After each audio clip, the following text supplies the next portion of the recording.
안녕하십니까. 세상을 읽어주는 남자 이상우입니다. 오늘은 TSMC에 대해서 말씀드리겠습니다.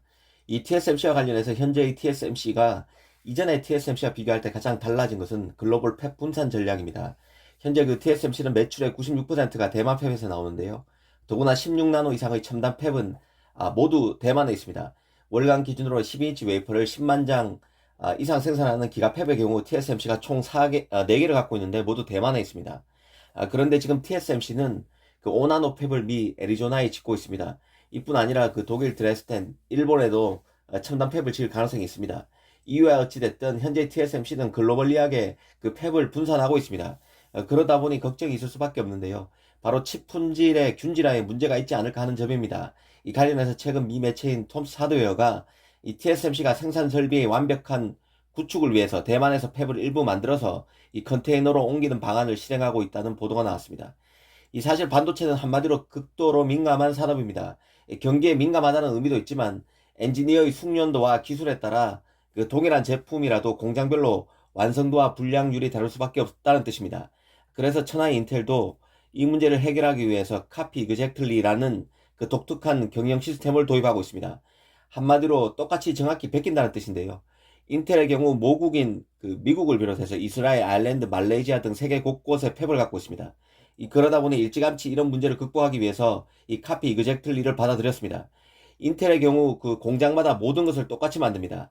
그 R&D, 생산 등은 물론 그 사무실 책상 크기와 복사기 위치까지 그 전 세계 사업장의 모든 것을 동일한 기준으로 구성하고 있습니다.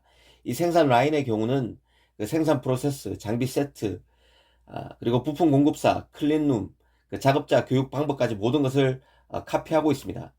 이렇게 되면 말레이시아 공장에서 문제가 발생하면 전 세계 팹에서도 같은 문제가 발생하고 솔루션도 같아집니다. 또 미국에서 생산 과정에 있던 웨이퍼를 이스라엘 공장으로 옮겨가서 생산해도 전혀 문제가 없는 그 품질의 최종 제품이 나올 수 있습니다. 이 TSMC 장중모가, 이 창업자 장중모가 미국 팹 건설에 대해서 긍정적이기보다는 경영 비용, 비효율을 높이는 요인이 될 것이라고 주의를 촉구한 적이 있는데요. 이런 것도 같은 맥락이라고 생각됩니다. 이 칩에 하자가 생기면 칩의 불량 원인을 찾는 데만 3개월 이상이 소요되는 게 바로 반도체 업종입니다. 그만큼 품질 관리가 중요할 수밖에 없습니다. 다시 TSMC로 돌아와 보겠습니다.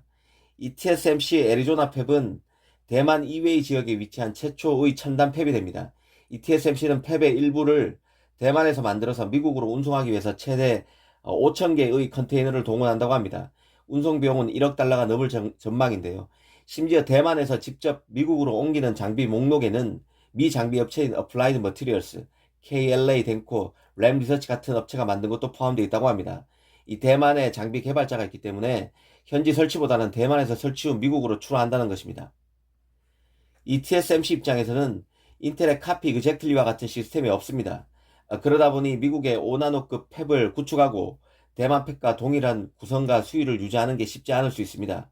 그러다 보니 이 대만에서 일부 팹의 내부를 만들어서 화물선을 통해서 미국으로 선적하는 고유책을 꺼내 들었다고 봅니다. 이 반도체 생태라고 할 클러스터가 잘 갖춰져야 경쟁력이 배가 된다는 점을 이번 소식을 통해서 다시 한번 생각하게 되는데요.